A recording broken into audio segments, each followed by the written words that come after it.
అంటున్నారు శ్యామల కిరణ్ కుమార్ రెడ్డికి సహకరిస్తారా గెలుస్తారా అని చెప్పి పూర నరసయ్య అంతమంది పరిచయం అని చెప్పి శ్యామల కిరణ్ కుమార్ రెడ్డి ఒక్కడు కాదు, ఆయన దామోదర్ రెడ్డి కోమటి రెడ్డి ప్రజలు ఉన్నారు. కాంగ్రెస్ పార్టీ లక్షలాది మంది కార్యకర్తలు ఉన్నారు. పూర నరసయ్య నువ్వు ఒకసారి ఎంపీ అని ఏం చేసినావో తెలుసు.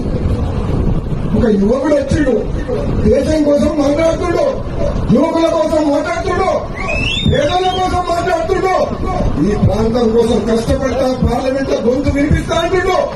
అటువంటి వ్యక్తిని గెలిపిద్దామా? కులం మతం తెలియదు, మాకు తెలిసింది ఒకటే, మా రక్తం కాంగ్రెస్ రక్తం. కాంగ్రెస్ పార్టీలో ఉన్న ఏ కులస్తుడైనా సరే, ఏ మతస్థుడైనా సరే కాంగ్రెస్ పార్టీ జెండా భువనగిరి గడ్డ మీద హిడాలని చెప్పి చెప్తున్నాను. అందరూ కూడా నన్ను కూడా ఎంతో మంది అన్నారు, మీ టికెట్ అడగలేదు మా బాబు చెప్పి. మీ పేరు వచ్చింది కదా, పేరు వచ్చింది, జనమ సేవ చేస్తాం కాబట్టి కోమటి రెడ్డి బ్రదర్స్ ఎంపీగా ఉన్నప్పుడు కోరుకున్నారు. కానీ అధిష్టానం నిర్ణయం తీసుకుని ఫైనల్ క్రమశిక్షణ గల కార్యకర్తగా టికెట్ ఇచ్చిన వ్యక్తిని గెలిపించుకోవాల్సిన బాధ్యత మా మీద, మీరందరి మీద ఉంది. మళ్ళీ అటు ఇటు మాట్లాడేది లేదు.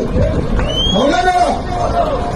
ఈరోజు చెప్తున్నాం, బీఆర్ఎస్ పార్టీ మరి ఎక్కడుంటుంది? ఇంకా మనకేమో టికెట్లకు 30 మంది అప్లై చేసుకుంటున్నారు, టికెట్లు కావాలని కొట్లాడుతూ కాంగ్రెస్ పార్టీ. కేసీఆర్ టికెట్ ఇస్తే బీఫాము మనం వాపసు తీసుకోవచ్చు మా గుర్తు. అవునా కదా? అది బీఆర్ఎస్ పార్టీ పరిస్థితి. ఒకప్పుడు నీ అహంభావంతో ఒక నియంత్రణగా పరిపాలించడం కదా,